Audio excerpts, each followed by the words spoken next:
네, 안녕하세요. 서울국제법연구원 제474회 목욕 세미나를 시작하겠습니다.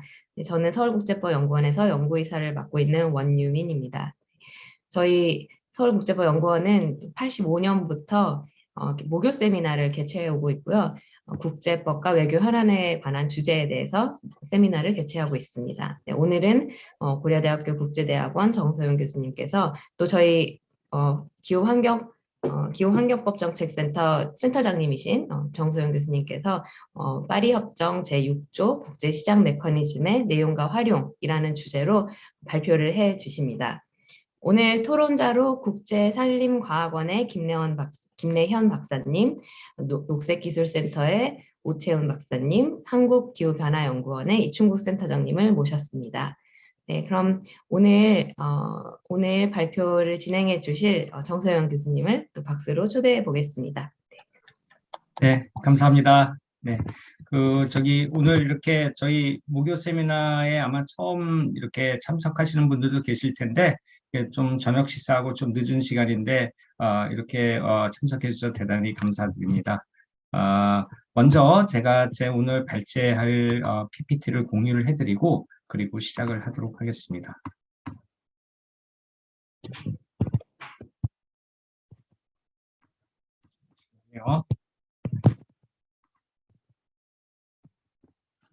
제 화면이 약간 이상하긴 하지만 할 수 있을 것 같습니다. 잠시만요.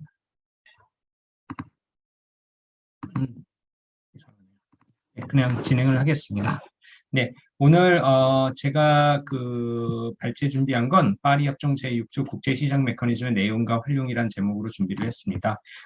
원유민 교수님께서 소개를 해주셨지만 오늘 굉장히 바쁘신 분들인데 우리 산림과학원은 산림청 산하의 띵크탱크고요. 거기에 김래현 박사님, 아마 이제 정부 협상대표단에서 참석 기록이 가장 오래된 분 중에 하나로 이제 기록돼 가시는 중 아닌가 싶은데, 김래현 박사님, 그 다음에 또 녹색기술센터의 오채훈 박사님은 또 과학기술부 산하에서 협상대표단 활동도 굉장히 오랫동안 하시고, 오채훈 박사님, 그 다음에 강원도에서 아시는 분은 아시겠지만 이 기후변화 관련된 연구와 정책 활동들이 굉장히 활발한데요. 거기서 아주 주도적인 역할을 하고 계신 우리 이충국 박사님, 이렇게 세 분이 또 같이 참여를 해주셔서 제가 발제 시작하기 전에 특별한 감사를 먼저 드리고 이제 발제를 시작하겠습니다.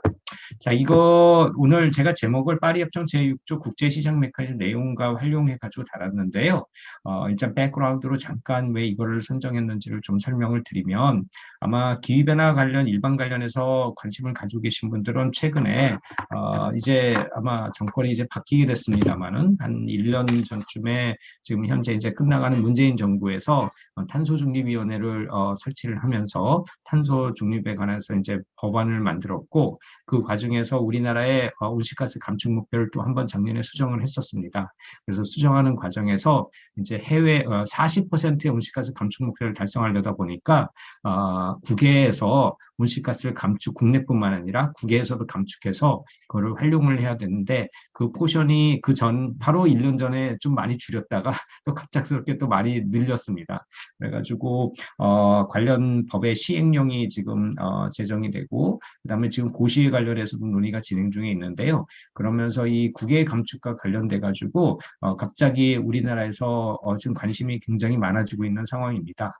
그래서 여기에 이제 토론 오늘 참여해 주신 선생님들도 제가 자주 뵙는 분들이고 가까운 분들이어서 또 저희가 특정 이슈에 대해서 서로 말씀을 나눠보고 토론도 하고 그러면서 지내고 있지만, 제가 보는 견지에서는 좀 정확하게 파리 협정 제6조에 대해서 이해를 하는 게 중요한 것 같고, 그거에 기반을 해서 우리의 전략을 좀 짜보는 게 좋을 것 같고, 파리 협정 6조를 어떻게 활용할 것인가, 그거에 대해서는 지금 탄소중립위원회나 국무조정실에서 논의하는 수준 보면 제가 가지고 있는 소견으로는 훨씬 많은 기회를 만들 수가 있는데 좀 너무 좀 협소하게 보고 계시는 거 아닌가, 그런 우려까지는 아닙니다만은 그런 생각들을 많이 하고 있습니다. 그래서 오늘 주어진 시간 동안에 일단 기본적으로는 파리 협정 6조가 무엇인지에 대해서 정확하게 이해를 하실 수 있도록 좀 도와드리면 좋겠다는 취지에서 제가 오늘 이 발제를 준비하게 됐습니다.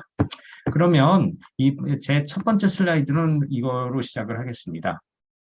제가 이게 개도국에 가면은 많이 보여주는 슬라이드인데요.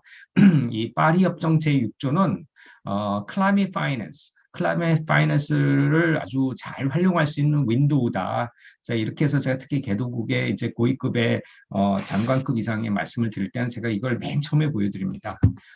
이 말씀을 무슨 말이냐면은 그 다음에 것들 좀 먼저 이걸 보여드리면 여러분들 교토의정서를 아시는 분들은 아시겠지만 교토의정서 때는 부속소 1국가들, 선진국들이 1990년 대비 2011년까지 평균 5%의 온실가스 감축 의무를 지고 있었고, 이러한 선진국들의 온실가스 감축 의무를 이행하는 데 있어서 좀 더 플렉서블하게 그렇게 이행을 할 수 있도록 하기 위해 가지고 이제 플렉서빌리티 메커니즘이라고 불리는 유연성 메커니즘이라고 불리는 이 교토의정서상에서 여러분 아시는 분은 아시겠지만 CDM이라든지 조인트 임플리멘테이션이라든지 ETS라든지 이런 제도들을 허용을 했습니다.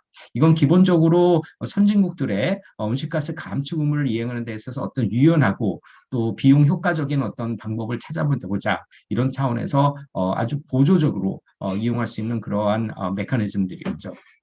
그리고 나서 파리 협정에서는 이제 통상적으로 국제사회에서도 여전히 통상적으로 그렇게 씁니다. 카본 마켓이라는 말을 많이 쓰는데요.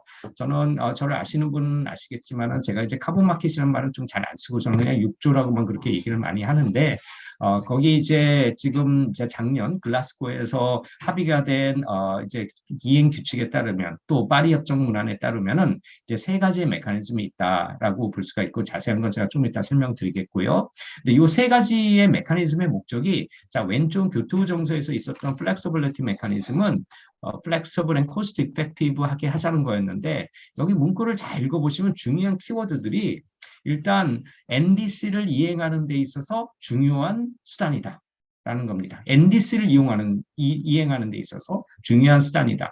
6조나 그 다음에 이행규칙 잘 읽어보시면 이 NDC에 관한 얘기들이 굉장히 많이 나옵니다. NDC는 아시겠죠? Nationally Determined Contribution 해가지고 파리 협정상에서 국가 간의 온실가스 감축을 하기 위한 계획 이렇게 보는 것이 더 맞는 것 같습니다. 우리나라 정부에서는 이걸 국가 온실가 감축 목표 이렇게 해서 번역을 하시던데 그거는 제가 볼 땐 NDC에 대한 정확한 개념이 약간 좀 반 정도밖에 반영이 안 된 거 아닌가 그런 생각이 듭니다. 어쨌든 NDC를 이행하기 굉장히 중요한 틀이고 여기서 또 파리 협정에 있어서 우리가 means of implementation으로 테크놀로지와 파이낸스가 있다는 거 다 아실 겁니다. 근데 어쨌든 로우 카본 테크놀로지를 트랜스퍼하거나 디벨롭할 수 있는 중요한 어떤 수단으로서도 사용할 수도 있고 또 그 다음에 서스테인 디벨롭먼트를 달성하는 그러한 수단으로도 사용할 수 있다는 거죠.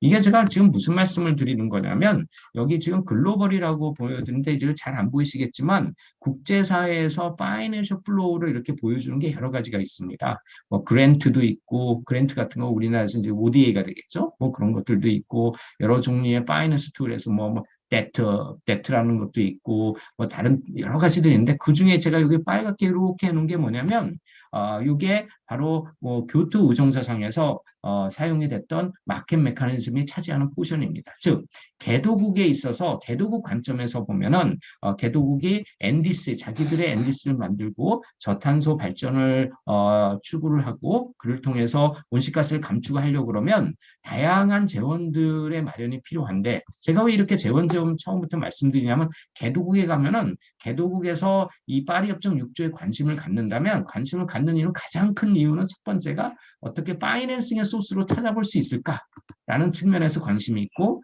두 번째는 테크놀로지 트랜스퍼가 잘 될 수 있을까 하다가 보면 이행을 하다 보면 그런 측면에서 관심이 있기 때문에 그럽니다. 근데 그런 것들을 여기서 제가 말씀드리는 건 뭐냐면은 전통적인 그 교토 의정서적인 이런 측면에서 요거를 보면 포션이 굉장히 작다는 거예요.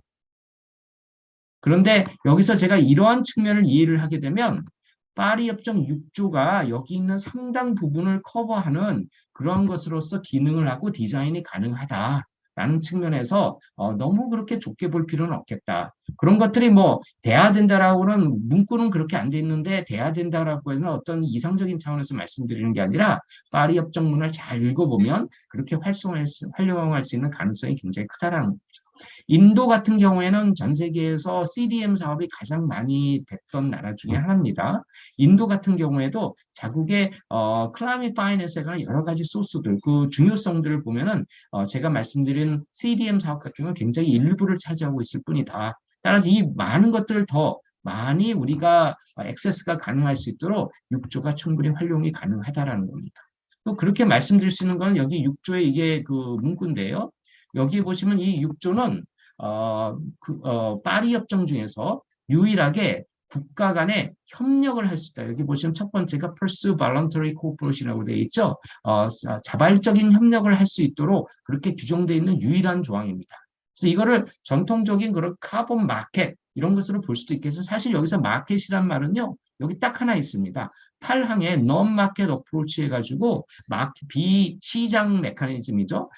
그런 얘기가 하나 있겠어. 나머지는 그래서 마켓에 관련된 것이나 정도로 해서 이렇게 반대 해석이 가능한 거지. 1항부터 7항까지는 마켓이라는 단어가 단 한 번도 나오지 않습니다. 사실. 그래서 어쨌든 여기서 그런 측면에서 파리 협정 6조가 가지고 있는 좀 더 우리가 말하자면 협의에 전통적인 의미에서 카본 마켓이라는 측면에서 파리 협정 6조를 당연히 이해할 수도 있겠지만 그 위에 더 확장을 해서 우리가 볼 수도 있을 거다라는 측면입니다. 그렇기 때문에 이런 클라이밋 파이낸스 소스에서 보면은 제가 말씀드렸지만 퍼블릭 소스도 있고 프라이빗 캐피탈도 있고 그다음 디벨롭 뱅크 타입의 인스트루먼트도 많이 있을 거고 그다음에 전통적인 카본 마켓도 있는데 여기서 우리가 6조를 볼 때는 이 카본 마켓이나 클라이밋 파스 이게 무슨 말씀이냐면은 교토 의정서 시절 당시에는요 여러분들이 2005년 2000년대 초반에 어디 가서 책방에 가셔 카본 마켓이라는 단행본이 있다고 그러시면 거기에 대해서 그 안에 내용을 보시면은요 거기 있는 클라이밋 파이낸스에 대한 책을 사서 보시면 그 안에는 거의 이 카본 마켓밖에 거의 없습니다. 근데 파리 협정은 NDC라는 게 나와가지고 국가의 저탄소 경제를 설계를 해서 그걸 이행을 하기 때문에 여기서 파이낸스가 말하자면 기획재정부 같은 아주 큰 재정 부분의 역할이 커진 거고 요즘에는 따라가서 여러분들이 클라이밋 파이낸스란 책을 단행본을 이렇게 가서 외국 책을 한번 사서 보시면 거기 보시면은 전통적인 카본 마켓은 일부러 되어 있거나 없는 책들도 많고요. 다른 아까 말씀한 다른 중요한 우리가 보통 얘기하는 파이낸싱의 여러 가지 인스트루먼트들 이런 것들에 대한 얘기들이 많이 있습니다. 그런 걸로 봐서도 이 패러다임이 바뀌었기 때문에 그런 측면에서도 아티클 6도 다시 한번 우리가 다시 한번 다르게 해석할 수 있을 거다 이렇게 볼 수가 있겠습니다. 자, 그런 측면에서 이 제6조는 제가 지금 오늘 말씀드리는 거는 전통적인 어떤 그런 협의의 어떤 카본 마켓보다 굉장히 NDC를 이행하는 데 있어서 잘 활용할 수 있는 기제로서 활용될 수 있는 여지가 있고 과연 그런 것들을 어떻게 할 수 있는 것인가 이런 것들을 좀 보여드리겠다는 것입니다. 이 협상을 보면은요. 협상의 경우에는 2015년에 여러분들 다 아시겠지만 캅21에서 파리 협정이 채택이 됐습니다. 그래서 그 다음에 직후부터 작년 11월 글라스고에 이르기까지 굉장히 많은 협상의 세션들이 계속됐습니다. 여기서 초기에는 제 6조 협상 세션에 가면 저는 여기에서 거의 이제 6조 협상 세션을 다 담당을 해서 들어가 봤었는데요. 6조 협상 세션 초기에는 몇 국가들이 오지 않았었습니다. 그러다가 이제 이쪽에 가가지고 2018년까지 원래는 협상을 다 끝나자고 그랬었는데 그때 6조가 끝나지 않았었는데 2018년 정도 되니까 개도국들이 이 파리 협정 제6조의 중요성을 어느 정도 갑자기 깨닫게 돼가지고 이때부터 협상장에서 굉장히 많은 델리게이션들이 와서 협상에 참여를 하고 아마 가장 핫한 그런 그 협상의 세션들이 계속 진행이 되게 됩니다. 그래서 왜냐면 초기에는 옛날에 CDM 같은 뭐 그런 거 논의하는 거야라고 생각을 쉽게 했었던 것 같아요. 그리고 뭐 테크니컬하고 하면 잘 모르기도 하니까 그러다가 이쪽에 와가지고 이게 개도국들의 메인 파이낸싱의 소스가 될 수 있다라는 걸 개도국이 깨닫고 나서 이제 와서 굉장히 많은 인풋들을 넣기 시작한 거죠. 제가 이렇게 말씀드리는 거 협상의 이 역사를 보더라도 아까 말씀드린 여기서 이렇게 카본 마켓과 클라이언트 파이낸스를 분리해서 보던 교토의정서 시절에서 이제는 같이 함께 볼 볼거리가 있는 그런 것들을 왜 그런지를 우리가 이해할 수 있는 또 다른 단면이 되겠습니다. 자, 그러면 파리 협정의 6조의 텍스트를 한번 보여드리도록 하겠습니다. 이게 파리 협정 제6조의 텍스트 전부입니다. 제가 이 텍스트는 이제 여기저기서 뭐 정부 공무원분들이라든지 아니면 외국에 계신 분들 제가 조금 강의를 해드릴 때 편의를 보기 위해서 이렇게 색깔을 바꿔놨는데요. 여기 보시면 제1항의 경우는 3항의 경우 2항과 3항의 경우에는 빨간색으로 되어 있고 4항부터 7항의 경우는 짙은 남색으로 되어 있고 8항과 9항은 저기 초록색으로 제가 이렇게 만들어 놨습니다. 그래서 파리 협정은 제1항은 샤포에 해당해서 기본적으로 모든 데에 다 적용이 되는 일반적인 원칙이 적용이 있다고 그렇게 보시면 되고요. 2항부터 3항 빨간색으로 되어 있는 거는 오늘 자세히 좀 말씀드리겠습니다만 소위 국가 간에 자발적으로 디자인할 수 있는 협력적 접근법이라고 부르죠. 그래서 Corporate Approach에서 불리는 국가들 간의 디자인을 할 수 있는 겁니다. 파리 협정 6조 2항과 3항에 있는 이 메커니즘은 여러분들이 UNFCC 사무국에 전화해서 파리 협정 6.2의 Corporate Approach 메커니즘은 어떻게 되는 건가요? 그러면 그쪽에서 그거는 국가들이 만드는 겁니다라고 답을 할 겁니다. 국가들이 아주 뭐 편하게 만들면 되는데 International Transfer Mitigation Outcome을 사용하기 위한 메커니즘이에요. 이게 통상 우리나라에서는 해외 배출권이라고 굉장히 용어가 잘못돼서 지금 알려져 있는데 해외 배출권이라 잘못 알려져 있는 것이 바로 International Transfer Mitigation Outcome입니다. 어떤 개도국을 상정하면 개도국에서 온실가스 감축을 하기 위한 어떤 행위를 하게 되고 그 행위의 결과 온실가스 감축 결과가 나오면 그 결과를 국경을 넘어서 다른 국가로 이동을 시키면 트랜스퍼가 되겠죠. 그런 것들이 국경을 넘어서 일어나는 거죠. 그래서 이게 국제적으로 이전된 온실가스 감축 결과 이게 이제 말하자면 직역을 하면 그렇게 되겠습니다. 우리나라는 해외 배출권이라고 되어 있는 굉장히 잘못된 개념이고요. 이거를 뭐 크레딧으로 볼 수도 있지만 굳이 크레딧이라고 하지 않아도 됩니다. 왜 그러냐면 UNFCCC 모호법에 의하면은 요 미리게이션 아웃컴은 원래 뭘 유닛을 말합니다. 유닛으로는 크레딧으로 될 수도 있고 다른 단위로 될 수도 있겠죠. 그런 측면에서 뭔가를 이 온실가스 감축 결과를 단위화해가지고 그런 것들을 국제적으로 이동을 해서 사용할 수 있는 누가 그렇게 하죠? 파티스 그러니까 당사국들만 그렇게 할 수 있는 그런 자발적인 메커니즘을 만드는데 얘네들은 어디에 사용을 하게 돼 있냐? Toward National Determined Contributions입니다. 그러니까 각 국가의 온실가스 감축을 어떻게 하겠다는 그 계획, 목표를 달성하는데 사용을 해야 되는 거죠.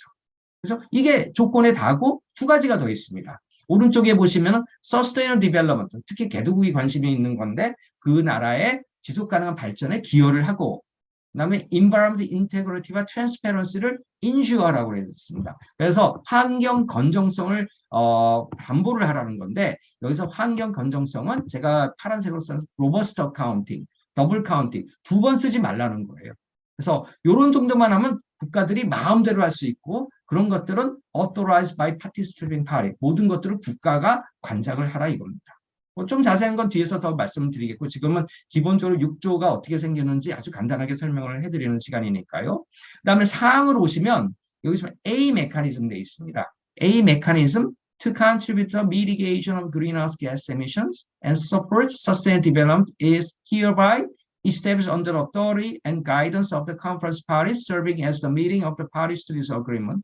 이게 무슨 말이냐면 A 메커니즘 여기서 A 메커니즘은 사실상 협상의 아까 긴 협상의 결과 지금 현재 오늘로 이 A 메커니즘이 어떤 건가요? 하면 아직 결정된 건 없습니다. 구체적으로 오퍼레이트를 하기 위해서는 또한 2, 3년이 걸릴 것 같은데요. 올해부터 워크 프로그램 만들어서 또 협상이 조금 진행될 필요가 있습니다. 그래서 여기서 어떤 메커니즘이 생기는데 이 메커니즘은 보시지만 우리나라에서는 SDM이라고 잘못 알려져 있는데 SDM은 여기에서 나와 있는 협상 용어는 아니고요. 하나 뭐 그렇게 부를 수도 있는 닉네임 정도로 볼 수가 있을 것 같습니다. 공식적인 영어는 A 메커니즘 또는 6.4 왜냐면 6조 4항의 규정이 되기 때문에 6.4 메커니즘 이렇게 보통 들리는 건데요.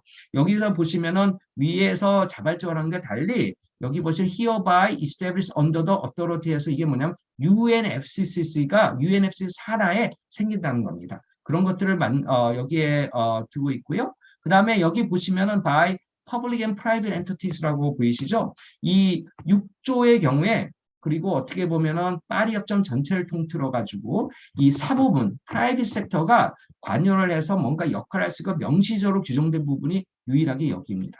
그래서 이 메커니즘의 경우에는 프라이빗 섹터가 참여할 수 있는 길을 주고 있고, 그렇지만 어느 경우에도 그런 참여가 authorized by a party입니다. 그렇기 때문에 국가가 그렇게 프라이빗 섹터가 잘 참여할 수 있게 그렇게 authorize, 허가를 해줘야 되는 거죠. 이런 몇 가지의 것들이 있고, 역시 뒤에 보시면 to fulfill this nationally determined contributions 돼 있습니다. 그래서 기본적으로 NDC를 활용할 수 있게, NDC를 이행하는데 활용할 수 있도록 그렇게 되어 있습니다. 그리고 세세한 다른 것들이 좀 몇 개 있고, 여기 보시면 더블 카운팅이라고 되어 있는데, 항상 6조에서 가장 중요하고 테크니컬리 항상 신경을 써야 되는 건 어떻게 여기 있는 미티게이션 아웃컴이 A라는 국가에서 사용이 됐는데 B라는 나라에서 똑같이 사용되지 않도록 하는 게 굉장히 중요한데, 그 인바운트 인테그리티, 더블 카운팅의 문제인데, 그런 것들을 여기에서도 강조하고 있다고 볼 수가 있습니다. 그리고 우리나라 쉽게 말하면 뭐 간접비에 해당하는 거라든지 뭐 이런 것들에 대한 규정들이 좀 있는데 뒤에서 또 말씀드리겠습니다. 그다음에 8항부터는 이거는 좀 정치적인 성격에 의해서 볼리비아나 아주 최소한의 몇 개의 국가들이 당시 2015년에 파리 협정 협상을 하는 데 있어서 자기들이 이런 시장과 관련된 것들은 절대 있으면 안 되고, 시장과 절대 관련 없는 거를 여기에 넣어야 된다 그래가지고 어떻게 보면 굉장히 이상한 그런 메커니즘이 여기 끼어 들어왔습니다. 근데 협상의 현실이란 게 이런 것들 받아들이지 않으면 컨센서스에 의해서 협상을 진행하는 우리 UNFCC의 체제상 협상을 종결시킬 수가 없었기 때문에 그네들의 의견을 받아서 여기에 만들어놨죠. 통상 저희들이 6조 메커니즘에 관해서 얘기하면 6.8도 나중에 쓰이긴 쓰겠습니다만 현재까지는 아직은 6.2, 또 6.4 이 두 가지의 메커니즘에 대해서 저희들이 주로 얘기를 하고 있습니다. 말씀드렸지만은 작년 11월 달 글라스고에서 이제 요 2016년부터 얘네들을 좀 더 구체화하기 위한 이행 규칙에 대한 협상이 있었고, 그런 거에서 굉장히 오랜 시간 동안, 그리고 협상을 완전 타결하는데 항상 발목을 잡았던 6조에 관한 협상이 아마도 제가 볼 때는 영국 정부의 리더십이 상당히 중요하게 작용을 했다고 생각을 하는데요. 그래서 어쨌든 작년 글라스고에서 그 협상이 마무리가 됐습니다. 그러한 메커니즘에 대해서 좀 더 이제 보시기 쉽게 한번 정리를 해보면은 6조에는 세 가지의 메커니즘이 있다. 그래서 6조 2항과 3항이 규율하는 메커니즘, 6조 4항부터 7항까지가 규율하는 메커니즘, 그다음 6.8에서 9까지 규율하는 메커니즘, 이렇게 세 가지가 있다. 첫 번째 6.2항에서 규율한 메커니즘은 여기 본문 용어 보셨겠지만 Corporate Approaches라고 부릅니다. 코퍼레이트 협력적 접근법이라고 보통 부르고, 협력적 접근법은 굉장히 다양하게 국가들이 자발적으로 디자인할 수 있고, 이거에 대한 구체적인 규칙은 가이드라인, 여기 보시면 용어 자체도 가이드라인이지 않습니까? 그런데 여기 6.4조에 가면은 여기서 메커니즘을 아까 만든다고 그러는데, 여기에 대한 구체적인 규칙은요, 그 이름이 뭐냐면은 rules, modalities and procedures입니다. 좀 더 구체적인 거를 UNFCC가 직접 만든다는 게 이미 용어를 보더라도 알 수가 있습니다. 그다음에 non-market 메커니즘이 있는데, 이거는 뭐 오늘은 시간상 제가 많이 시간을 쓰지 않도록 하겠습니다. 6.2 메커니즘 corporate approach에서 가는 모든 것들이 government to government로 하게 돼 있고요. 이거는 voluntary다. 그다음 bottom, government들이 국가가 자유롭게 만드는 거기 때문에 국가의 자율성을 보장해 준다면서 이건 바텀업적인 어프로치를 하고 있다.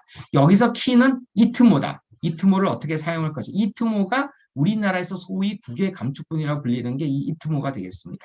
이거는 그리고 파티 드리블인가. 파티스 쉐어 아까 보여드렸죠? 그래서 국가들 간에 뭘 하는 겁니다. 6.2 메커니즘을 프라이빗 섹터가 디자인할 수가 없습니다. 그다음에 Sustainable Development, Environment Integrity, 이건 제가 말씀드렸고, 더블 카운팅이 굉장히 중요하고 towards nationally determined contributions, 그 NDC를 이행하는데 활용을 해야 된다라는 겁니다. 6.4 메커니즘의 경우에는 기존의 CDM과 상당히 유사하게 될 것 같다. 이런 이제 언더스탠딩 어느 정도 생겼습니다. 원래 여러 가지 보면 꼭 CDM과 유사하게 하는 것보단 교토 메커니즘, 조인트 임플리멘테이션과 좀 더 유사하게 만드는 게 더 방법론상은 맞는데, 조인트 임플리멘테이션은 거의 국제사회에서 사용되지 않았고 CDM이 좀 많이 사용이 됐기 때문에, 그래서 협상에서 어쩌다 보니까 CDM만 아는 사람들이 많아가지고 CDM적으로 디자인이 됐다고 저는 그렇게 이해를 하고 있습니다. 그래서 UNFCC가 직접 운영을 하고 UNFCCC 사무국에 가면 요 메커니즘을 운영하는 유닛도 있죠. SDM이라고 해서 자기들이 만드는 유닛도 있는데 그래서 이걸 어떤 분은 이제 SDM이라고 해서 Sustainable Development Mechanism 이렇게 부르시는 분도 있는 것 같습니다. 이건 탑다운이다. 왜 탑다운이죠? UNFCCC가 만들어 놓고 국가들이 원하면 자기들이 와가지고 그거를 활용하려면 얘네들의 룰에 따라가지고 해야 되기 때문에 탑다운입니다. 그래서 그런 부분들이 있고 아까 말씀드린 프라이빗 섹터가 굉장히 중요하고 Overall Mitigation Global Emission, Share the Proceed인데 Overall Mitigation Global Emission이란 건 뭐냐면 OMG라고 보통 저희들이 부르는데요. 국제사회에서 온실가스 감축하는데 기여를 하기 위해서 전체 만들어지는 온실가스 감축량의 2%를 무조건 캔슬하는 겁니다. 이게 다른 나라에 이동되는 게 아니라 그냥 없애버리니까 국제사회에서 그만큼 온실가스 감축하는데 더 동력이 생기는 거죠. 그게 OMG라는 거고 쉐어 프로시드는 우리나라 컨셉은 간접비입니다. 간접비를 5%, OMG로 2%, 총 사업을 해서 결과를 만들어내시면 그중에 7%는 본인들 국가 사가는 트랜스퍼를 받는 국가라든지 아니면 프라이빗 섹터라든지 누가 되더라도 그거는 자기들이 사용할 수 있는 오너십이 있는 게 아니라 그냥 없어지는 하나는 5%는 간접비로 2%는 국제사회 기후변화 대응에 기여하기 위해서 그냥 이거는 저기 어디에도 사용하지 않아서 그냥 없애버리는 이런 걸로 되어 있습니다. 이 OMG와 쉐어 프로시즈는 6.4 메커니즘만 적용이 되고요. 같은 내용을 6.2식으로 한다 그러면 여기에는 OMG나 SOP에 관해서 적용을 받지 않습니다. 이제 그런 차이점도 나중에 보면 좀 중요한 차이점이 될 수도 있겠다 그런 생각이 들고 국제사회에서 보면 협상에서도 그런 느낌들이 있습니다만은 6.2 메커니즘과 6.4 메커니즘 되면 시간이 가면 갈수록 압도적으로 6.2 메커니즘들이 훨씬 많이 활용될 거라는 게 제가 아는 한 기본적인 언더스탠딩입니다. 왜 그러냐면 6.4 메커니즘은 아무래도 탑다운이고 뭔가 자율성이 없기 때문에 기왕이면 6.2를 통해서 좀 더 자율적으로 하는 게 좋겠다. 이런 언더스탠딩이 협상에서는 있었고 앞으로도 그렇게 될 거고 아마 그래서인지 UNFCCC 사무국에서도 기존의 CDM 유닛을 SDM으로 바꾸면서 그 부서의 규모를 축소한 걸로 알고 있습니다. 그래서 그런 것들 염두에 두고서 그렇게 한 게 아닌가 그렇게 추측을 해볼 수도 있겠습니다. 자, 그러면 글라스고에서 이제 이행 규칙이 만들어졌다고 말씀드렸는데요. 그거에 대해서 간단히 좀 말씀을 더 드리도록 하겠습니다. 여기 6.2조의 가이던스 아까 말씀드린 6.2는 메커니즘은 가이던스에 따른다고 가이드라인을 만든다고 말씀드렸잖아요. 그래서 그거에 관한 이게 제가 오른쪽에 여기 보여드리는 게 그 협상 문서에 이행 규칙 6.2조 이행 규칙의 첫 페이지입니다. 그래서 이게 됐고 이 왼쪽에는 그거에 대한 구체적인 내용들이 그래서 International Transferred Mitigation Outcome이 이제 뭔지 그래서 여기 이제 산림 관련된 분들도 좀 들어오셨는데 예컨대 우리나라 산림청이 주도가 돼가지고 이 규모가 과연 뭐냐 이거 정의를 먼저 법학하시는 분들은 항상 정의가 중요하지 않습니까? 정의를 어떻게 하냐에 따라서 아예 정의에 포함되지 않으면 6조를 활용할 수도 없게 되는데 기존에 특히 EU적인 생각에 있어서는 EU 쪽에서는 자기들이 기존에 운영하던 뭐 ETS 제도라든지 자기들이 굉장히 그 익숙한 CDM 제도 이런 것들을 굉장히 선호했거든요. 그렇기 때문에 CDM 안에서는 사실은 산림 부분은 거의 사업이 되지 않았고 교토정서를 아시는 분은 아시겠지만 이제 레드 플러스라고 그래가지고 산림 부분 따로 메커니즘이 있었는데 그래서 이 CDM과 레드 플러스는 다른 메커니즘입니다. 그런 측면에서 여기서 이제 미리게이션 아웃컴이 리무벌 이런 단어가 들어가면 이트모에 리무벌이 들어가게 되면 그러면 산림 부분이 포함이 돼요. 왜냐하면 산림은 흡수원이지 않습니까? 그러니까 흡수원이니까 통상 우리가 온실가스 감축을 하는 다른 섹터랑은 좀 성격이 다르거든요. 그런 측면에서 그런 것들을 넣느냐 마느냐 이런 논의들이 꽤 있었는데 뭐 우리나라 정부가 상당히 주도적인 역할을 해서 여기에 그런 것들도 포함이 되는 그런 성과를 올리기도 했습니다. 파티시페이션은 어떻게 할 것이냐? 그리고 corresponding adjustment 보시면은 제가 뒤에도 개념을 조금 설명드리겠습니다만 벌써 뭐가 많지 않습니까? 이 corresponding adjustment가 뭐냐면 아까 더블 카운팅, 이중 계산을 피하기 위해서 뭘 해야 되느냐? 그럼 이중 계산 안 하면 뭘 해야 되지? 그게 corresponding adjustment, 상응 조정이라고 우리나라에서 번역을 하는데요. 이 상응 조정을 어떻게 하느냐? 이게 앞으로는 굉장히 기술적으로 중요하고 또 어려운 문제가 될 수도 있겠습니다. 그다음 리포팅을 어떻게 하고, 그다음에 제3자 리뷰를 어떻게 할 것이고, 이거 어떻게 레코드 다 적어놓고 트래킹을 어떻게 해나갈 것이냐, 이런 것들에 대한 내용이 6.2조에 있습니다. 자, 이런 내용들이 있는데 이게 현실적으로 적용을 하면은 그 다음 슬라이드는 제가 한동안 굉장히 생각을 많이 해서 저 나름대로 만들어 본 슬라이드입니다. 자, 요 슬라이드를 먼저 설명드리기 전에 여기 계신 분들은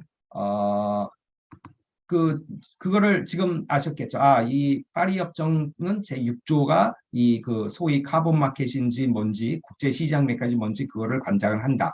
우리나라의 국외 감축과 관련된 것들이 이 파리 협정 6조에 관한 문제다. 그건 하나 이제 아셨을 테고요. 두 번째로 파리 협정 6조는 보면은 메커니즘이 세 개가 있다.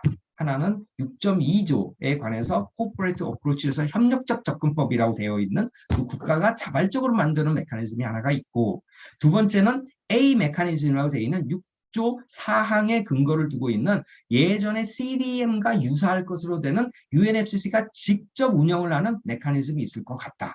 그다음에 6조 8항에 가면은 non-market 메커니즘이라고 있는데 이거는 뭐 좀 컨트로버셜한가 보다. 이렇게 해서 세 가지 정도를 아실 겁니다. 우리나라에서 이러한 협상에 대한 논의가 됐을 때 우리나라에서는 ETS라는 배추권 거래제도라는 게 있지 않습니까? 배추권 거래제도가 있으면서 거기에 이제 컴플라이언스 의무를 가지고 있는 프라이빗 섹터들의 약간의 부담을 덜어주기 위해서 이 회사들이 말하자면 컴퍼니들이 ETS 상에서 부담에는 온실가스 감축해야 되는 활동을 국내에서 하려면 비용이 굉장히 높기 때문에 코스트 이펙티브하게 외국에서 하더라도 그걸 우리나라에서 활용을 하면 어쨌든 글로벌리는 온실가스가 주니까 좋지 않냐. 이런 컨텍스트에서 외부에서 뭔가 온실가스 감축 행위를 가져오면 그 크레딧을 우리나라 ETS에 합당하게끔 바꿔줘가지고 그렇게 해서 기업의 부담을 좀 덜어주고자 하는 소위 해외 외부 사업이라고 불리는 그런 활동들을 허용을 했습니다. 그러면 기업들은 어떻게 했느냐? 요거를 하려고 하기 위해서 그 CDM 사업이 교토 의정서상에 있었고 교토 의정서는 2020년까지 지속을 했습니다.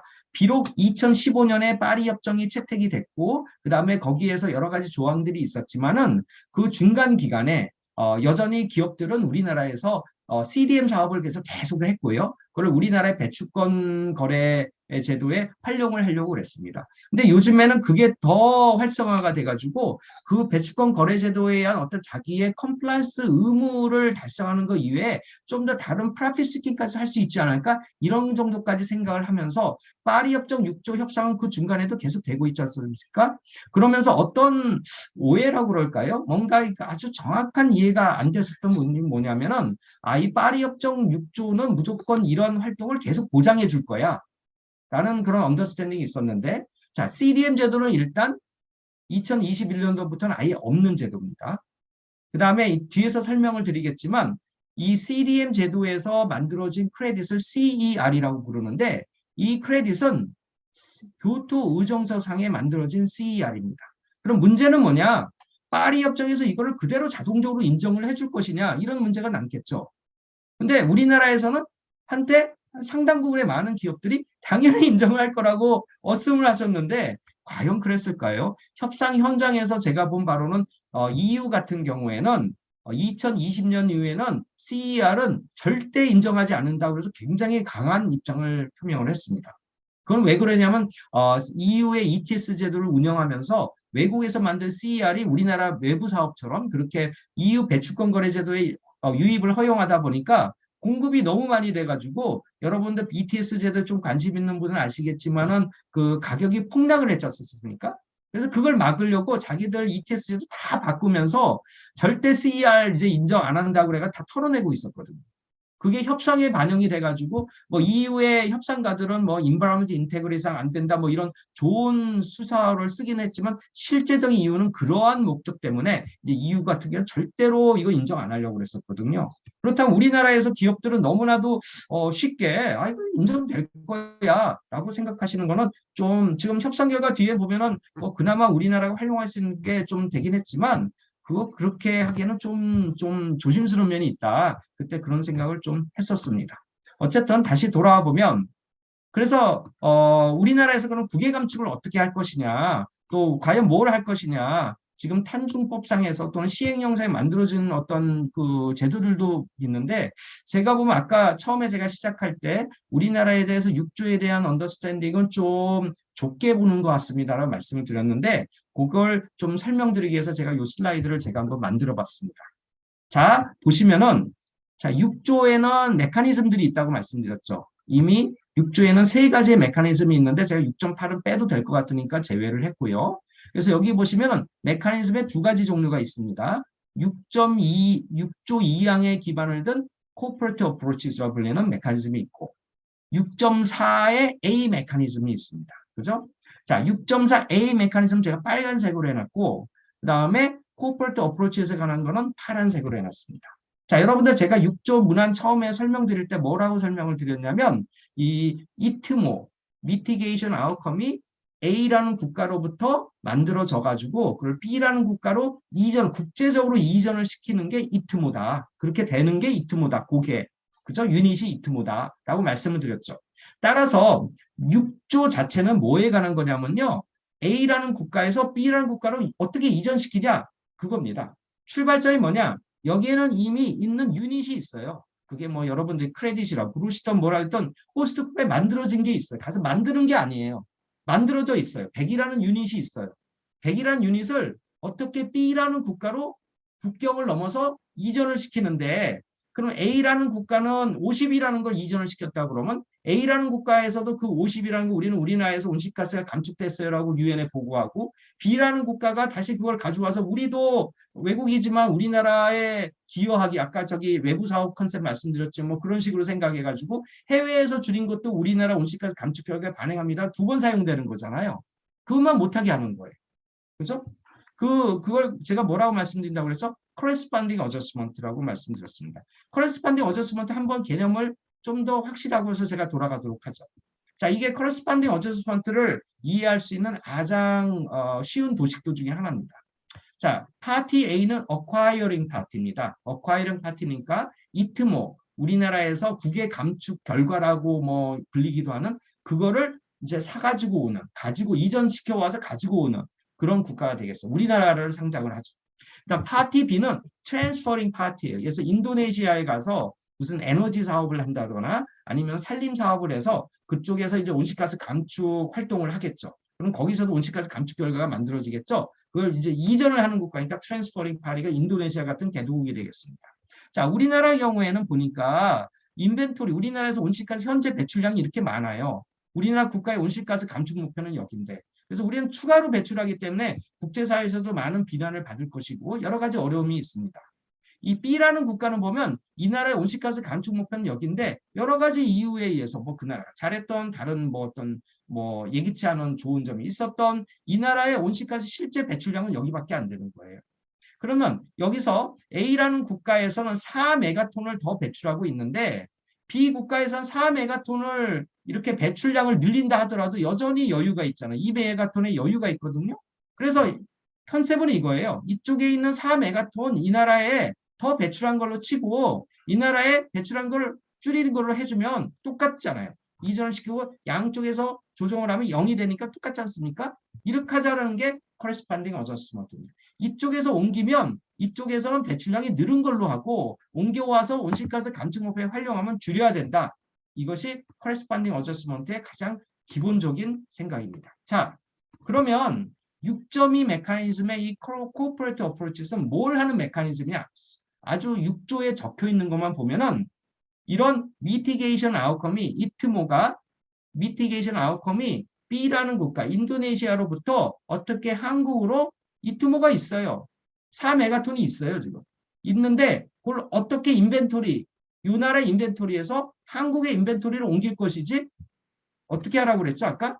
이게 옮기면서 뭐 돈을 주든지 뭐 어떻게 해서 서스테이너블 디벨롭먼트에 기여를 하고 그다음에 인바이러먼트 인테그리티를 보장하라고 그랬잖아요. corresponding adjustment 제가 말씀드린 걸 그걸 반드시 해라 라는 것만 다룹니다. 제가 이렇게 말씀드린 게 뭐냐면 여기 이제 뭐 해외 감축 사업 같은 거 많이 하시는 전문가들도 계시니까 우리나라에서 처음에 6조를 생각하면 뭘 얘기하냐면 해외 온실가스 감축 활동까지도 포함이 된다고 생각을 했어요. 근데 개념적으로 6조는 사실은 그건 아닙니다. 6조는 그냥 그 이전시키는 것 자체만 하는 게 사실 6.2 메커니즘에 다합니다. 근데 저도 여기 계시는 전문가나 뭐 정부에 계시는 분들 가끔 제가 말씀드리면 그쪽에서 어떻게 하는가 이거를 염두에 둡니다라고 자꾸 말씀드리고 어떻게 디자인할까 이런 얘기하는 게 뭐냐면 그 다음에 제가 설명드리기 위해서 그걸 설명드리기 위해서 여기 있는 겁니다. 자, 그래서 6.2 메커니즘은 이전시키는 것 그 자체만 하면 되고 사실 국제사회에서 국제기구들이라든지 다른 나라에서 많은 전문가들이나 아니면 기구들이 하는 거는 어떻게 이전시키기가 제가 말씀드린 그거잖아요. 이전시킬 때 계약 뭐 컨트랙트 맺어야 될 거고 거기에 어떻게 뭐 조항을 내고 이런 데에 주로 관심이 있어요. 그런데 그거를 갖다가 요 밑에 있는 것으로 내려와 보면 좀 얘기가 달라져요. 왜? 자, 6.4 메커니즘 그런 의미에서 이전을 시키기 위해서 그럼 뭔가가 만들어져 있어야지 온실가스 감축 결과가 만들어져 있어야 되잖아요. 그런 것들을 어떻게 만들지 할 때 6.4 메커니즘은 어떻게 온실가스 감축 결과를 만들어 놓을 거냐. 거기가 이제 재생에너지에 무슨 파워플랜트를 건설할 건가 아니면 산림 관리를 잘해서 흡수원을 더 늘릴 것인가 이런 것들은 온실가스 감축 결과를 만들어내는 거잖아요. 결과를 만들어내는 건 6.2 메커니즘이 아니라 이 6조에선 유일하게 그거를 규정하고 있는 게 6.4 메커니즘입니다. 6.4 메커니즘 아까 텍스트 제가 보여드린 거 다시 한번 읽어보시면 여기는 이전시키는 거에 대한 워딩은 하나도 없어요. 여기서는 어떻게 미티게이션 아웃컴을 제너레이트 할 것이냐에 관한 규정이 6.4 메커니즘이에요. 자, 그래서 이게 다시 한번 개념을 잘 이해하시는 게 중요한데 그러면은 온실가스 감축 결과, 그 결과를 이전시키는 게 6.2 메커니즘이라고 말씀을 드렸잖아요. 그럼 온실가스 감축을 하는 걸 만들어내는 게 여기가 우리나라에서 지금 제가 볼 때 약간 오해를 하고 계신다는 거예요. 6.4 메커니즘을 활용해서만이 가능하다고들 잘못 생각하시는 거예요. 그리고 그 배경에는 우리나라 배추권 거리대에서 해외 사업할 때 CDM 사업을 많이 이용했기 때문에 아 그게 그거구나라고 생각을 하시는 것 같아요. 그래서 그거를 다시 한번 보시면 그거는 여기에서 만드는 거고 여기 제가 뭔가를 많이 써놨잖아요. 제가 같은 라인에서 자 파란색은 뭐냐면은 트랜스퍼 하기 위한 거라고 써놨고 여기 빨간색은 제너레이팅을 하는 거, 미리게이션 아웃컴, 뭐 유닛이 됐던 뭐 크레딧이든 이걸 제너레이트 하는 거라 말씀드렸어요. 여기 초록색은 6조 미티게이션 아웃컴을 만드는데 제너레이팅을 하는데 6조에 근거하지 않고 있는 메커니즘들이 많다는 겁니다. 이게 뭐냐? 제가 이렇게 해서 선을 3개를 거놨는데 자, 코퍼레이트 어프로치에서 6.2 메커니즘이 뭔가 해서 자, 제너레이트하는 게 산림 부분. 여러분들 파리 협정 아시는 분은 여기 산림 쪽에서 오신 분은 당연히 아시지만 제5조에 산림에 관련 것들이 있지 않습니까? 그거에 관해서 구체적인 산림에 관한 거는 교토 의정서상의 레드 플러스의 메커니즘이고 레드 플러스는요. 이 6조에 이전시키는 거하고는 전혀 관련이 없어요. 레드 플러스는 현재로서는 그 온실가스 감축 결과를 만들어내는 겁니다. 물론 result based payment로 해가지고 그걸 이전시키다 그러면 그거를 여기에 지금 결합을 시켜야 되는 거죠. 그래서 레드 플러스 사업을 통해 가지고 만들어낸 미리게이션 아웃컴도 있는 거예요. 협상에서는 여기 김래현 박사님도 와 계시지만 제가 아까 설명드렸던 우리나라의 산림청이 중요한 기여를 했습니다. 이트모에 그걸 넣었어요라는 건 뭐냐면 이트모의 정의에 레드 플러스에서 만들어지는 그 유닛을 말하자면 이트모로 활용할 수 있게끔 그러면은 여기서 미리게이션, 트랜스퍼 미리게이션 아웃컴이 6.4 메커니즘을 통해서 만들어지는 것도 있고 레드 사업을 통해서 만들어지는 것도 있잖아요. 6.4 메커니즘으로 만들어진 것들을 2개로 쓸 수 있어요. 온실가스 감축 활동을 해서 CDM 사업에서 그 CDM 온실가스 감축 결과를 호스트 국가가 다 활용할 수도 있고 나눠가지고 또는 전부를 다른 국가가 활용할 수 있게 이전시키는 방법이 있지 않습니까? 그래서 6.3 메커니즘의 결과는 셀프 유스도 가능하고 다른 나라로 트랜스퍼 할 때는 크레딧으로 하라고 6.4 이하로 하라고 지금 협상에서 그렇게 얘기가 나와 있습니다. 그러면 6.4 이하를 트랜스퍼 하는 경우에 어떻게 트랜스퍼 하지? 트랜스퍼 하는 6.4 이하를 하는 관장은 6.2조가 하는 것이죠. 그죠? 자, 그 다음에 여기 보시면 JCM이라고 제가 써놨습니다. JCM이란 건 뭐냐면은 교토 의정서상에서 CDM 사업에 관해 너무 방법론이 복잡하니까 그걸 좀 플렉서블하게 하기 위해서 일본이 자체적으로 개발한 그러한 메커니즘입니다. 근데 어떻게 보면 자체적으로 만들었기 때문에 국제사회에서는 6.2 메커니즘의 가장 대표적인 거다. 이렇게 보통 얘기를 합니다. 이게 제가 지금 JCM에 말하자면 그 수행 조직도입니다. 일본하고 인도네시아가 조인트 커미리를 만들어 가지고 여기에 가서 인도네시아에서 뭐냐 뭐 레드 사업을 하든 뭘 해가지고 온실가스 감축 활동을 해가지고 그 결과를 일본으로 이전시키기 위한 메커니즘입니다. 아주 쉽게 말씀드리면.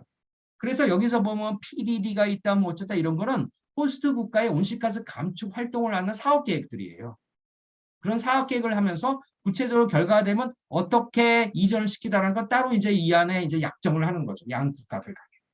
그렇기 때문에 이거는 JCM이라는 거는 6.2 메커니즘, 6.2조에서 만드는 그런 이전에 관한 거와 호스트 국가의 온실가스 감축 활동을 다 같이 결합시키는 겁니다. 무슨 말인지 아시겠죠? 그래서 이 JCM이라는 게 6.2 메커니즘인데 6.2 메커니즘을 디자인할 때 이런 것들을 다 포괄해서 할 수도 있어요. 그래서 JCM 전체를 6.2 메커니즘 만들 수 있지만 통상적으로 그것이 반드시 들어가야 되는 건 아니고 예를 들어서 나는 JCM을 통해서 뭐 따로 내가 방법론을 만들어 가지고 살림을 할래 그렇게 해도 되고 아니면 여기 매드 사업을 해서 활용을 해도 되고 그런 여러 가지 선택적인 것들이 있다는 것입니다. 그래서 산림청에 오신 분들은 레드 사업을 한다고 해서 6조의 모든 문제 해결, 국외 감축 문제가 모든 걸 해결된다고 생각하시면 안 돼요. 지금 보시면 이 중에서 뭐 프라이빗 섹터도 오신 분들이 계신 것 같은데 제가 거기는 뭐 제가 잘 아는 분들입니다만 제가 항상 워닝을 드리는 게 그거예요. 가서 거기 사업을 하는 거하고 이렇게 6.3에 셀프 유지해서 이거를 다른 국가를 이전하기 위한 6.2 메커니즘 통해서 활용하는 거에서 레드 사업을 가서 해서 레드 사업 하기로 했다? 그래서 끝나는 게 아닙니다. 거기서 우리는 30% 쓰기로 했는데요. 근데 그거를 진짜 이전시키기 위해서 6.2 메커니즘을 이용을 한다면 그거는 국가가 어토라이즈를 해줘야 됩니다. 그 국가라면은 호스트 국가, 예를 들어서 베트남, 인도네시아도 있겠지만 그것을 사용할 우리나라도 있는 것이죠. 그렇죠? 그래서 6.2 메커니즘의 경우에는 아주 협의로 보면 이전하는 것만 있지만 우리나라에서는 온실가스 감축 활동을 하는 것까지 다 염두에 두고 있기 때문에 다양한 옵션들이 있을 수 있다. 뭐 산림 같은 걸 예를 들면 레드 사업을 기반한 5조를 활용할 수도 있고 6.4 메커니즘에도 앞으로는 이제 산림을 늘 가능성이 있거든요. 그러면 6.4 메커니즘 만드는 산림을 트랜스퍼하게 되면 여기에 위치하겠죠. 그래서 6.2조가 관장을 하게 될 거고. 뭐 JCM과 같은 거를 뭐 우리나라가 JCM을 할 일은 없겠지만 뭐 그런 비슷한 걸 만들어서 직접 하는 수도 있겠고.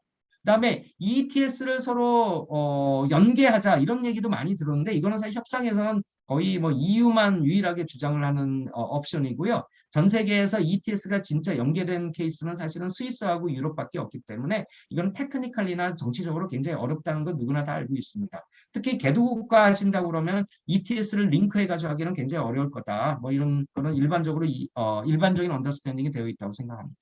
또 다른 메커니즘들 여기도 만들어가지고 할 수도 있어요. 제가 써놨잖아요.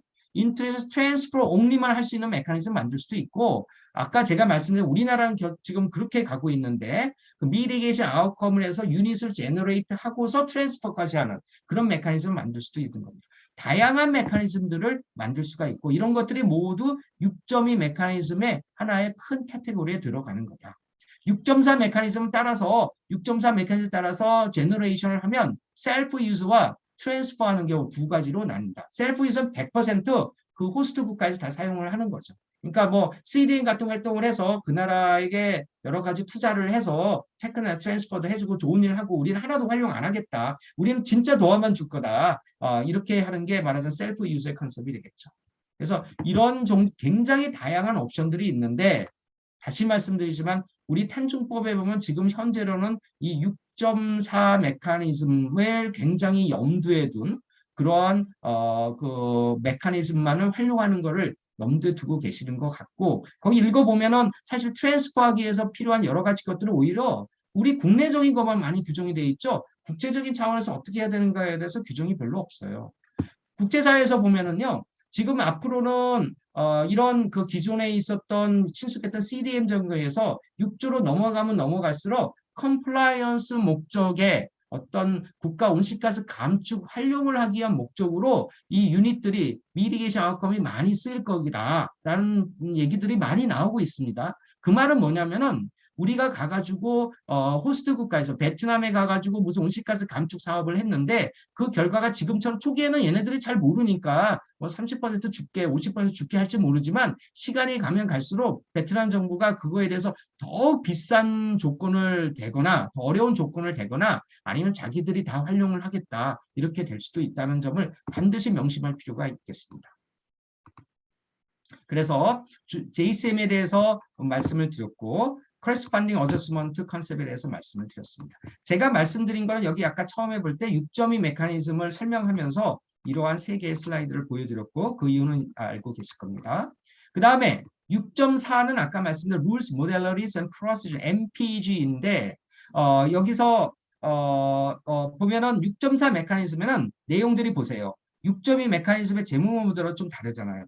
definition은 있고 그다음에 이거는 role of conference party serving이라는 건 뭐냐 UNFCC가 관장을 한다는 탑다운을 규정한 겁니다. 거기에 supervise 룰을 어떻게 운영할까 구체적인 룰들이 있고 막 그러잖아요. governance 어떻게 할까 조직을 어떻게 할 것이에 관한 규정들인 거 아시겠죠? 그죠? participation responsibility는 뭐고 그다음에 activity cycle 이거를 프로젝트가 되려면 activity 디자인에서부터 뭐가 필요하고 뭐가 필요 이런 것들을 쭉 거기 항목 적어놨어요. 이건 무슨 말이냐 프로젝트를 어떻게 할 것이냐 그거를 적겠다는 얘기입니다. 레지스트리를 어떻게 할 것이냐. 그 다음에 share of procedure 아까 말씀드렸죠. 5%의 간접비라고 말씀드렸고 2%의 OMG 그래서 글로벌리 온실가스 감축에 기여하기 위한 게 2%라는 게 여기 적혀 있고 그 다음에 여기 뭐 avoiding use of emission reduction by more than one party 그래서 더블 카운팅 문제를 계속 다루고 있고요. use of emission reduction for other international mitigation purpose 이게 제가 오늘 또 굉장히 좀 강조를 해서 조금 시간을 할애해서 말씀드리려는 건데 작년 글라스고에서 전혀 예상치 않고 기존의 협상을 들어가는 사람들은 이 요거에 관한 규정이 들어오리라고 거의 생각을 안 하고 있었어요. 근데 마지막 순간에 이게 갑자기 확 들어와서 너무 빨리 들어왔고 이 문제를 해결을 해야 되는데 복잡한 문제가 있는데 이거를 다루자니 협상 시간은 없고 일단 마무리해서 나왔습니다. 협상가들이.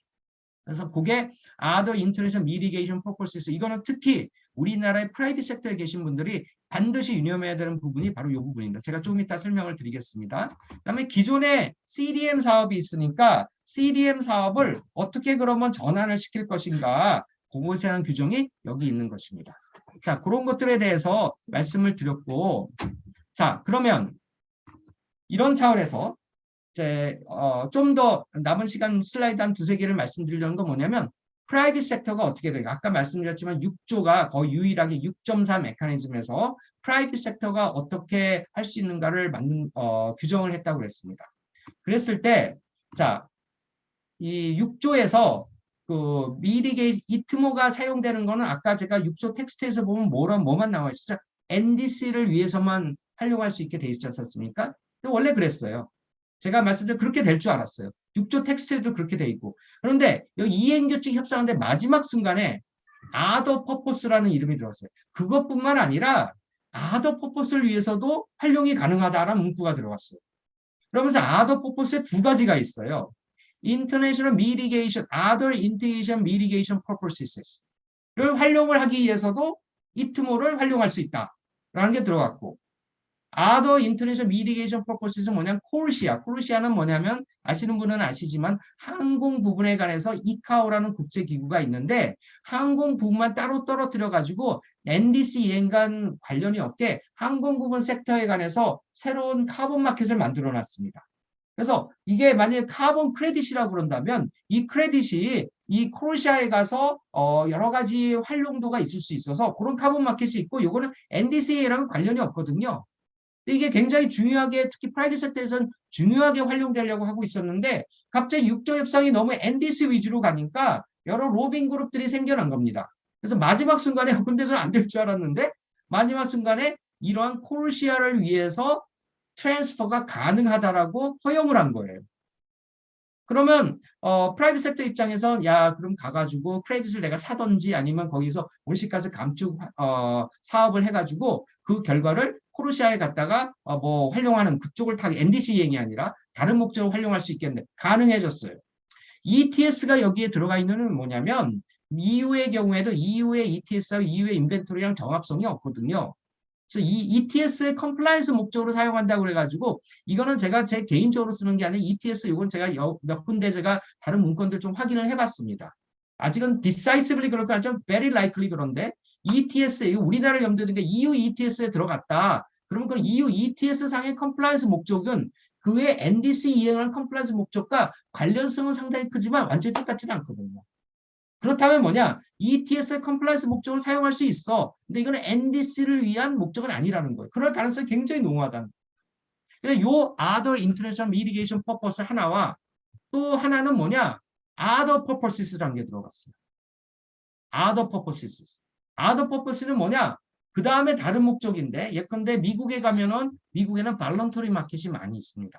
이 발런터리 마켓은 뭐 NDC도 아니고 크로시아도 아니지만 그런 다른 어떤 미국에서 카본 마켓 자체로서 굉장히 많이 활용되는 게 있거든요. 거기에도 쓸 수 있게 된 거예요. 그래서 6.2조에서 이런 게 있고 자 6.4조에 가면 프라이빗 섹터에서 6.2조를 활용하실 때 이제 그런 것들도 활용할 수 있게 됐네?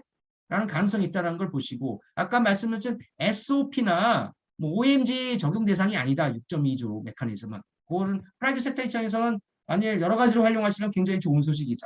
6.4보다는 6.2를 더 많이 활용해야 되겠네? 이렇게 했는데 6.2는 프라이빗 섹터가 디자인하는 게 아닙니다. 가버먼트가 디자인하는 거죠. 6.4 메커니즘은 여기는 CER을, 그러니까 6.4 ER, CER과 같은 그런 것들을 만들어내기 위한 메커니즘인데 여기는 이슈가 몇 개가 있다. CDM을 어떻게 트랜지션 할 것이냐. 그의 문제가 있고 OMG와 SOP 문제가 있다는 걸 말씀드렸습니다. 요거에 대해서 이런 것들의 구체적인 건요. 작년에 결정되지 않았어요. 올해 협상부터 여기 산림청에서 오셨지만 산림청은 올해 협상단에 반드시 이거 가서 팔로우를 하셔야 돼요. 워크 프로그램을 만들어서 앞으로 2, 3년 몇 년 동안 요거에 대해서 구체적으로 논의를 더 구체화를 하기로 했습니다. 그래서 그런 것들을 잘 염두에 두시고 보실 필요가 있겠다라는 생각이 듭니다. 그리고 기존의 CDM 제도에서 만들어진 CER은 아주 뭐 복잡한 얘기를 간단하게 정리를 해보면 2013년부터 2020년이 CDM 사업 마지막 기간인데 그때까지 만들어진 CER은 활용이 될 수가 있어요. 뭐에 활용이 될 수 있죠? 모든 국가의 first NDC, 첫 번째 NDC에 활용을 할 수가 있어요. 첫 번째, 우리나라의 첫 번째 NDC는 언제냐면 2030년까지 활용할 수 있다는 겁니다. 그 이후에는 절대 활용이 안 됩니다. 어떤 나라는 2000 벌써 작년에 NDC를 업데이트한 게 아니라 2차 NDC를 낸 나라도 있거든요. 두 번째 NDC, 그건 테크니컬리 구분하는 방법은 오늘은 설명드리는 시간이 없으니까 그런 경우에는 올해부터는 활용이 안 되는 거예요. 그래서 어쨌든 1차 NDC에만 활용이 되는데 여기에 보시면 그 양이 지금 다 보면은 이게 한 8년 정도 되는데 한 100 밀리언 톤 정도 되지 않을까 하는데 이게 그렇게 많은 양이 아닙니다. 이게 활용이 100% 된다 하더라고요. 근데 국제회사에서 보면 요거에 대해서 약간 크리티컬하게 봐요. 야, 이거 그렇지 않아도 CDM에 여러 가지 문제가 많은 크레딧들이 많은데 이런 것들을 NDC에 활용, 진짜 국가들이 이걸 활용을 하면 되겠어? 아마 이걸 활용을 하면은 국제사회 NGO들이 많이 공격할 가능성이 있습니다. 그런 점들을 혹시 우리나라 정부에서 이런 것들을 활용한다 그러면 그런 점까지 다 보셔야 될 필요성이 있습니다. 그래서 그걸 염두에 두시고 제가 하나만 더 보여드릴게요. 여기 보시면 발런터리 마켓이 또 있다고 그랬잖아요. 자, 그러면 이 트모가 어떻게 흘러갈 것인가. 지금 작년에 제가 원래는 6조에도 보시면 트로드 앤디스밖에 없었는데 이제는 아더 퍼포스라는 게 생겼고 아더 퍼포스 중에서 두 가지가 생겼다고 말씀드렸습니다. 하나는 인터내셔널 미리게이션 퍼포스에서 스콜시아 같은데 가는 거고 또 하나는 완전히 발런터리 마켓에 가는 경우인데 잘 보세요. 경우의 수를 따져보죠. 이건 제가 세계은행에서 가져왔습니다. 여러분들 이제 요거를 잘 이해하시고 또 이런 얘기는 진짜 믿으셔야 될 것 같다고 해서 일부러 아주 좀 공인신력이 있는 기구에서 만든 걸 가져왔습니다. 자, emission reduction generated through article 6.2, 6.4 이렇게 돼 있죠. 그죠? 그러니까 말씀드린 6.4에서 만들어지거나 6.1을 통해서도 만들 수 있죠. 아까 말씀드렸지만 단순히 트랜스퍼 시키는 것만 아니라 거기서 제너레이트까지 한다면 만들 수 있습니다. 그래서 6조에 의하면 authorize를 호스트 국가가 한다고 그랬어요. 그죠? 자, 그러면 여러분들은 모든 경우가 authorize만 되는 게 아니라 no host country authorize가 안 되는 경우도 있다는 거예요. authorize가 안 되는 경우가 어떤 경우가 있냐면 프라이빗 섹터 입장에서 contribute to host NDC or finance contribution. 무슨 말이냐? 자, 저기 아프리카의 가나라는 나라가 있는데 그 나라에 가서 내가 태양광 산업을 열심히 뭐 CDM 사업과 같은 거를 뭐 하든지 뭐 6.4 메커니즘을 통해서 할 거예요. 해서 거기에서 6.4 ER이라는 크레딧을 만들었어요. 근데 이 크레딧을 그냥 그 나라가 자 온실가스 줄었으니까 당신 나라가 온실가스 감축했던 인벤토리에서 활용을 하세요. 우리는 더 이상 아무것도 바라는 거 없습니다. 라는 겁니다. 호스트 컨트리 카본 마켓 아니면 그 나라에 보니까 이 나라는 뭐 가지고 자기들이 ETS 시장을 만들어 자기 나라에서 그거를 활용해. 그럼 어쨌든 미리게이션 아웃컴은 인터내셔널 트랜스퍼가 안 되잖아요. 그렇죠? 그래서 호스트 컨트리의 NDC에만 활용이 되는 겁니다.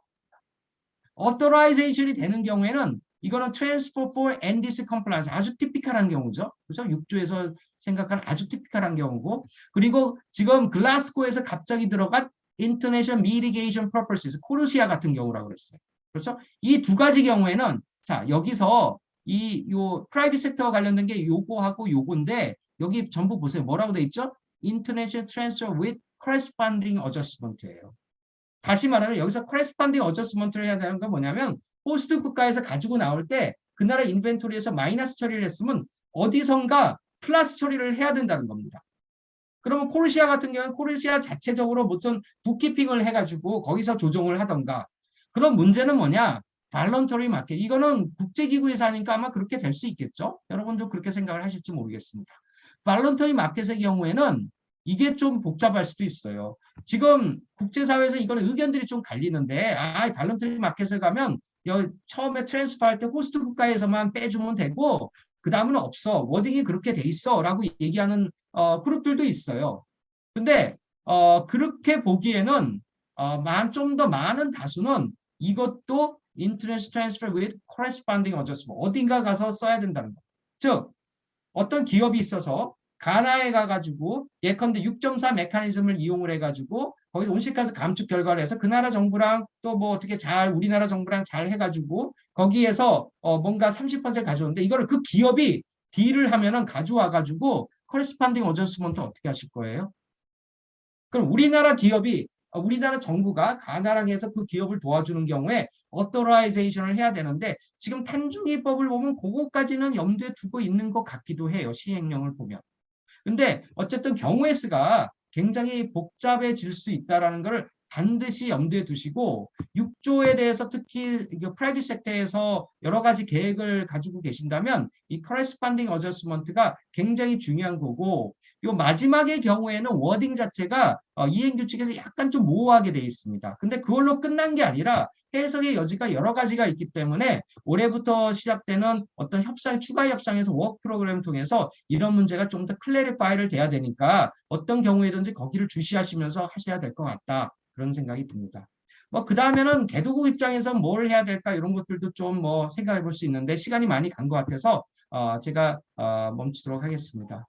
그동안 저희 그룹들은 몇 년 전부터 우리나라에서 6조가 만들어진 2015년부터 굉장히 다양한 국내 활동들 세미나뿐만 아니라 직접 에티오피아에서는 6조를 이행하기 위한 대규모 ODA 사업도 개발을 해가지고 이행을 하고 이러고 있는데 하여간 이런 그룹들이 우리나라에서 많이 생겨서 6조를 굉장히 잘 활용할 수 있는 그런 계기가 되면 좋겠다는 생각이 듭니다.